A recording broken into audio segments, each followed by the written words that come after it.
Okay, we need to finish at a certain time, or we have to be out of the building at a certain time. And this brother ran long, and this was a special feature. We had some extra baptism. So, okay, we need to keep the communion to 75 seconds.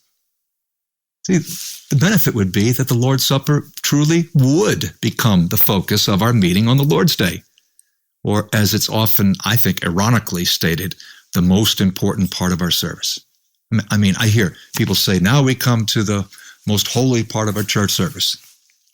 And if I was being sarcastic, I'd say, and that's why we're going to devote 4.5 minutes to it before we get into the message. But if it really is the most important part of the service, why is it so rushed? And why is the supper not a supper? Does that make sense? So here are my closing recommendations. And once again, this podcast is intended to be a complement, in a sense, a supplement to my earlier paper. And if you're not familiar with that, please take some time and read that. Click on the link. And if you have, and it's not, maybe you've forgotten because it's been many years, maybe just take a look so that you have a sense of balance. And I really believe this is biblical. So these are my recommendations. That the sermon be the communion talk. I speak all over the world. I ask wherever I go, what is your custom vis-a-vis communion? 2 days ago, I was preaching in the United States. In that city, I asked, are there 2 messages or 1? That is, does the communion follow the sermon? Am I setting everyone up for communion? Or is there a communion talk and then later on the sermon? They know what I mean when I ask. And they said, no, there's no separate talk. The sermon sets the stage for the communion. I like it that way.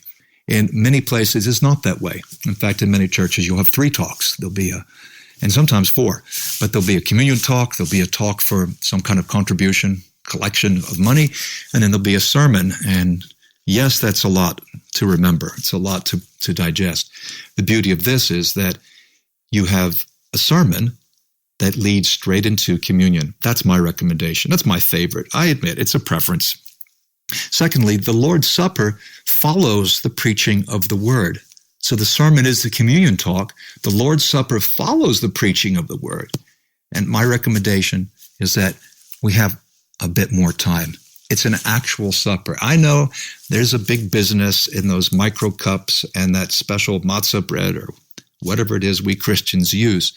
But I would have a supper following the preaching of the Word. I think that's the ideal time. The Word's in our hearts. We've been thinking. We've been shaped. Our hearts have been fed, nourished for the previous 30 or 40 minutes, or however long. And that's a much better time to take communion than after just 2 or 3 songs, when you're still kind of reorientating yourself to the church building. And then third, the sermon should be Christ-focused. Well, really, all sermons should be Christ-focused, but some are not so clearly Christ-focused. Yet, if that's creating a segue into the communion, then of course it has to be Christ-focused. So even if you're preaching from the Old Testament, preachers better be clear on how this relates to Jesus, because it all relates to Jesus. And with minimal effort, the bridge is created, the point of the sermon is in people's minds, and we're prepared for the meal. If nothing else, we have something to talk about while we're eating.